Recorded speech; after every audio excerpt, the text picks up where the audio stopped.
guys, welcome back to my channel. Today I'm going to be starting a series called Watercolor with Me in the Forest.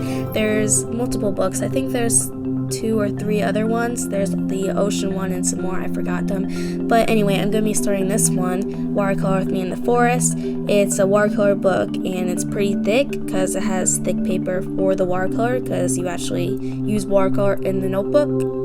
And basically what it is, so it gives you an image of what the final product will look like, and then it gives you steps and directions and the background story and the materials that you use, and then you just create it. It's as simple as that. And yeah, I'm gonna be starting on this wet on dry paper because I want to get in the habit or practice, there's the word, practice the watercolor for a little bit. I'm not professional at watercolor. I just it's one of those materials that I'm not really good at. I'm not good with watercolor, oil or soft pastels. I'm not good at watercolor pencils. It's just difficult for me, so I wanted to get better at watercolor because it was treating watercolor as if it was acrylic. So I wanted to get better at it, so I'm hoping this book would help me. And yeah, let's get right onto it. So I started off with the wet on dry paper.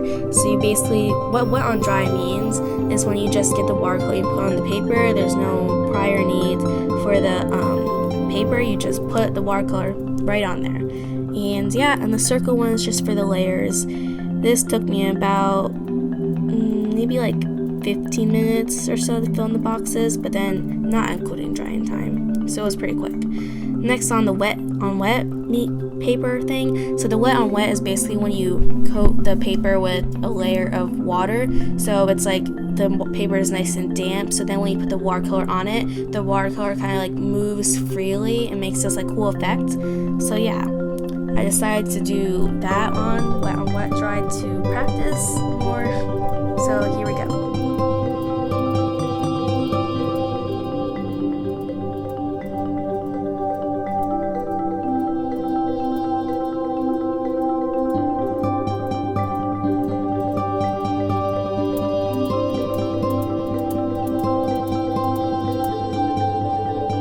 And I probably messed that up, but oh well. That is what it looked like.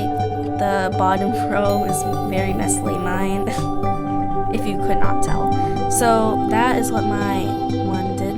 And now let's get on to the first one. I decided to do a mouse because a mouse is cute. I want to start off with something easy, but I realized that it was not as easy as the dragonfly. I did a dragonfly, so this one was mouse, so I thought it was going to be easy because you didn't really have to draw fur, you just had to outline it and use the watercolor, boom, you're done. But it was much more complicated with that.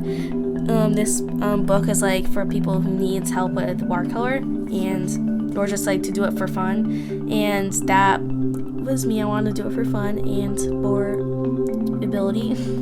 So I did it, but I went too dark with the layers on it, so it looked really flat. I also didn't really film that much of it because I was lazy and there's drying time, so it was a hassle to put my phone through on the camera thing and then turn on the lights and then actually do the watercolor, so that was a hassle. I'm sorry, I'm lazy, but that's what that looked like. And yeah, it looked pretty flat. I added a bunch of different colors to try to make it look more dimensional, but with the dragonfly I actually had a lot more fun with it because I knew not to do a bunch of layers on it, to just watercolor on simple. I don't know if that's a word or not. And then boom, there we go.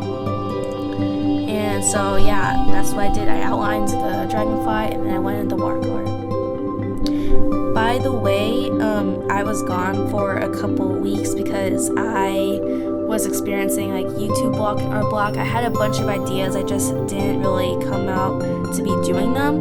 I was going to do this video with using evergreen art supply, and I started that, but I just ended it because I just didn't feel like doing it anymore. And then my grandma came up, I was on FaceTime with her to say hi, and she came up with the watercolor book, and if I've started it yet, I'm oh no, I'm too scared about using it because I always feel I was going to destroy it. But then I decided, oh, that'll be a fun YouTube idea to do. So yeah, here I am doing it.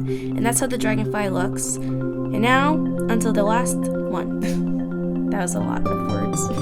So this is the wet on wet technique with the chickadee.